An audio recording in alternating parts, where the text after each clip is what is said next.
আসসালামু আলাইকুম। শান্ত ভ্যালি থেকে সবাইকে স্বাগত জানাচ্ছি। আমি সহকারী অধ্যাপক জীববিজ্ঞান। আজকে তোমাদের দশতম ক্লাস আর কি, জীববিজ্ঞান প্রথম পত্রের অধ্যায় 7, এটার নয়তম ক্লাস নেওয়া হয়েছিল। আজকে হলো 10তম ক্লাস। আজকে আমাদের আলোচনা শুরু হবে অ্যাস্টিভেশন এখান থেকে। তো তোমরা জানো ধারাবাহিকভাবে এই অধ্যায়টা আমি আলোচনা করছি এবং একটু ছোটো ক্লাস নিয়ে এটা যাচ্ছি, যাতে করে তোমাদের বোরিং না লাগে। তবে আজকে চেষ্টা করবো একটু বেশি সময় ক্লাস নেওয়ার, কারণ মাঝে বেশ কিছুদিন ব্যস্ততার কারণে ক্লাস নেওয়া হয়নি। তাহলে আজকে আমরা শুরু করি অ্যাস্টিভেশন এখান থেকে আমাদের শুরু। তো তোমরা অবশ্যই বই বের করবে, কেননা আমি যেহেতু বই লাইন বাই লাইন পড়াই, তাই তোমাদের কাছে এই ক্লাসটা দেখার সময় যদি বই বের করো তাহলে ভালো হয়। তো 247 আবুল হাসান স্যারের বই, এইখান থেকে শুরু। দেখো, অ্যাস্টিভেশন বা পুষ্পপত্র বিন্যাস বলতে এখানে বোঝাচ্ছে হলো যে মুকুল অবস্থায় বৃত্তাংশগুলো অথবা পাপড়িগুলো কীভাবে বিন্যস্ত থাকে আর কি, এটাই হলো অ্যাস্টিভেশন বা পুষ্পপত্র বিন্যাস। পুষ্পপত্র মানে পুষ্পের যে বিভিন্ন অংশ বা পাতা, পুষ্পের অংশ, এগুলো কীভাবে বিন্যস্ত, এটা হলো পুষ্পপত্র বিন্যাস। তো হতে পারে সেটা ওপেন, মানে এখানে মূলত উদাহরণগুলো লাগবে, সংজ্ঞা লাগবে না। তাহলে ওপেন বলতে যখন পাপড়িগুলা কারোর সাথে কারো লেগে না থাকা। বড় কোনো একটা ফুল যদি এরকম হয়, এইটা মনে করে একটা ফুল, এই ফুলে দেখা যাচ্ছে কেউ কারোর সাথে লেগে নেয়, তাহলে এটা বুঝতে হবে যে এটা ওপেন। তোমাদের বই যেটা ছবি দেওয়া আছে সেটা দেখেও বুঝবা যে সেখানে কিন্তু পাপড়িগুলা কারোর সাথে কেউ লেগে নেয়, এটা হলো ওপেন বা মুক্ত। ভালভেট মানে প্রান্ত স্পর্শী, মানে একটা ফুলের পাপড়ির নিচের দিকে দেখা যাচ্ছে যে একটা পাপড়ির সাথে আরেকটা পাপড়ি লেগে আছে, তাহলে প্রান্ত স্পর্শ করেছে, এটাকেই বলা হয় ভালভেট। তো তোমরা যদি বইয়ের ছবিতে খেয়াল করো তাহলে বুঝবা যে পাপড়ির প্রান্তগুলো একটার সাথে একটা লেগে আছে, এটাকে বলা হচ্ছে প্রান্ত স্পর্শী। আমার মনে হয় এটা খুবই সহজ, এটা তোমরা খুব সহজেই পারবা। তো এটার উদাহরণ দেওয়া আছে যে এখানে দেখো জবা যেমন উদাহরণ দেওয়া আছে, আবার পাশাপাশি আরেকটা খেয়াল করো, এর পরেরটা টুইস্টেড, সেখানেও কিন্তু জবা উদাহরণ দেওয়া আছে, কারণ আছে। জবার পাপড়িগুলো একটার সাথে একটা লেগে আছে নিচের দিকে, উপরের দিকে না, নিচের দিকে লেগে আছে। আবার একই সাথে জবার পাপড়িগুলা একটার উপরে আরেকটা ভাঁজ হয়ে থাকে, এটাকে টুইস্টেড বা পাকানো বলা হয়। এই জন্যে পরেরটা আবার উদাহরণ জবাই দেওয়া হয়েছে যে টুইস্টেড বা পাকানো, তার মানে একটার সাথে আরেকটা পাকানো থাকে। তো এবার দেখো ইমব্রিকেট মানে ইমব্রিকেটের বাংলা অর্থ কি? অন্যগুলোর তো বাংলা অর্থ আছে, কিন্তু এইটার বাংলা অর্থ নাই। তাহলে আমরা একটু এটার বাংলা অর্থ জানি। ইমব্রিকেটের বাংলা অর্থ হলো একটার উপর আরেকটা। ইমব্রিকেটের বাংলা অর্থ কি? একটার উপরে আরেকটা। এটা তোমরা লিখে নিতে পারো, এটার বাংলা কিন্তু বই দেওয়া নাই, তোমরা হচ্ছে এটা লিখে নিবে। ইমব্রিকেটের বাংলা অর্থ একটার উপরে আরেকটা। তাহলে উদাহরণগুলো পড়বো। তাহলে একটার উপর আরেকটা ইমব্রিকেট, তোমরা খেয়াল করো এখানে যে বইয়ের মধ্যে যে ছবি আছে, কেন এর নাম একটার উপর আরেকটা হয়েছে? যে এখানে পাপড়িগুলো এমনভাবে আছে যে মনে করো এই পাপড়ি, এখানে একটা পাপড়ি, এই পাপড়ির উপর দিয়ে আরেকটা আছে, এই পাপড়ির উপর দিয়ে আরেকটা আছে, এই পাপড়ির উপর দিয়ে আরেকটা আছে, তাহলে একটার উপরে আরেকটা।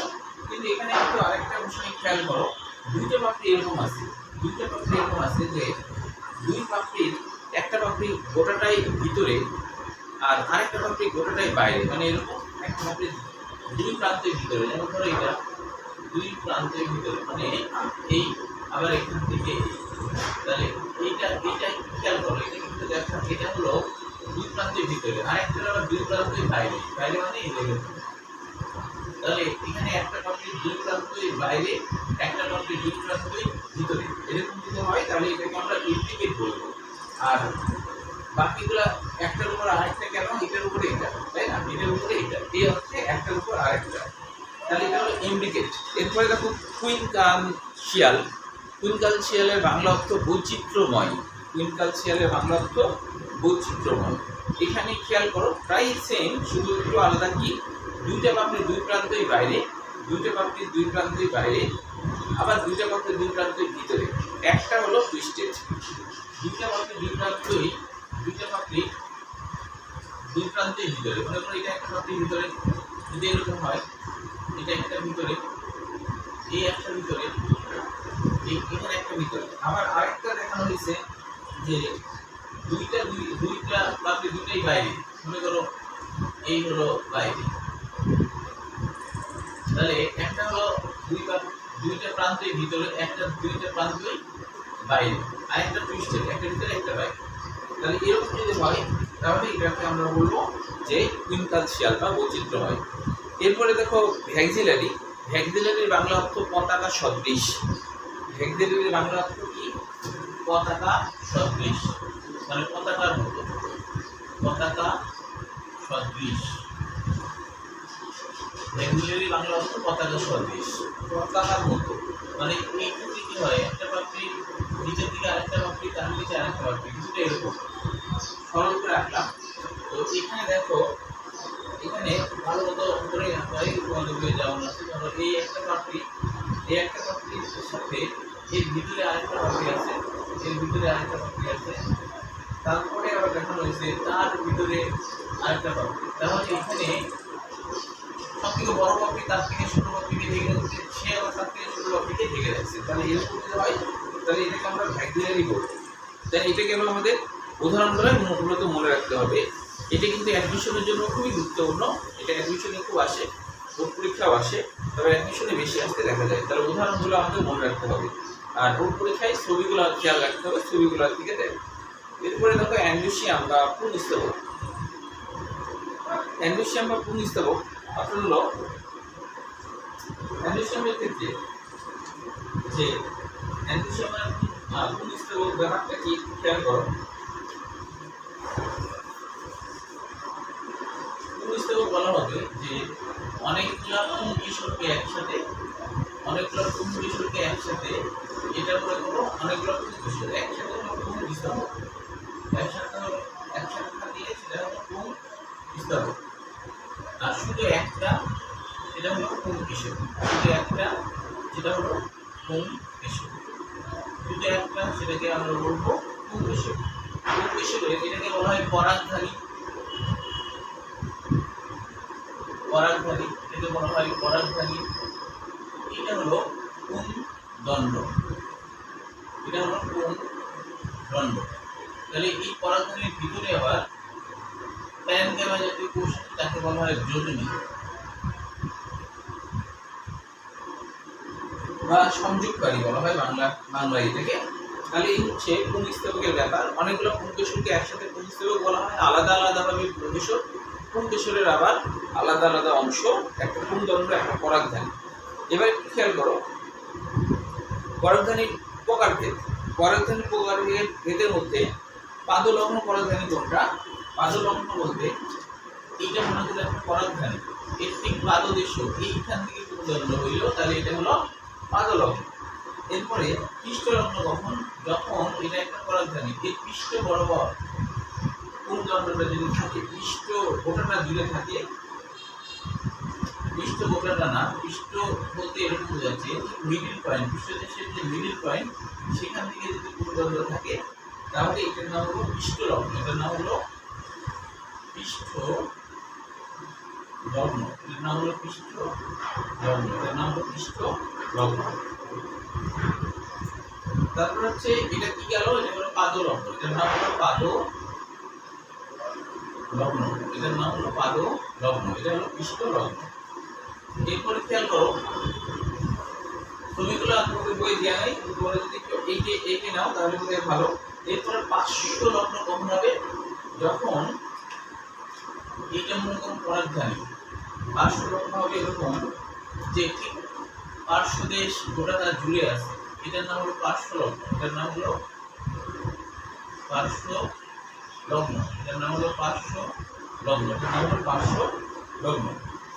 সর্বমুখ কখন হবে? যখন পরাগধানী এরকম চারিদিকে মুখ করে থাকে, সেটাই হলো, এটাকে আমরা বলবো সর্বমুখ। এটা হলো সর্বমুখ, সব দিকে মুখ করে আছে, তাই হলো এটা সর্বমুখ। তারপর হলো রেখার মতো একবারে পরিচিকন, আর হলো বৃক্ষের মতো, এটা বুঝবা। দললগ্ন কখন? দললগ্ন মানে যেমন পাপড়ির সাথে বা দলের সাথে, অনেকগুলো পাপড়িকে একসাথে দল বলে, দলের সাথে পুংকেশর যদি লেগে থাকে তাহলে সেটাই হলো দললগ্ন। এবার স্ত্রীস্তবকের ক্ষেত্রে মনে রাখবা যে স্থিতিস্থাপকের ক্ষেত্রে যে আমরা জানি যে একটা স্থিতিস্থাপক কেমন হবে। মনে করো এইভাবে করে আমরা আঁকলাম,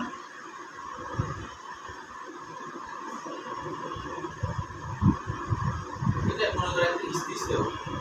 এখন এই স্থিতিস্থাপকের এক একটা সদস্যকে আমরা কি বলবো, স্থিতিশীল ও গর্ভপথ সদস্যকে। যেমন ধরো যে স্থিতিস্থাপকের সবথেকে গোড়ার অংশ, এটাকে বলবো আমরা গর্ভাশয়, এটাকে আমরা বলবো গর্ভাশয়, এটাকে বলবো গর্ভদণ্ড, এটাকে বলবো গর্ভমুণ্ড।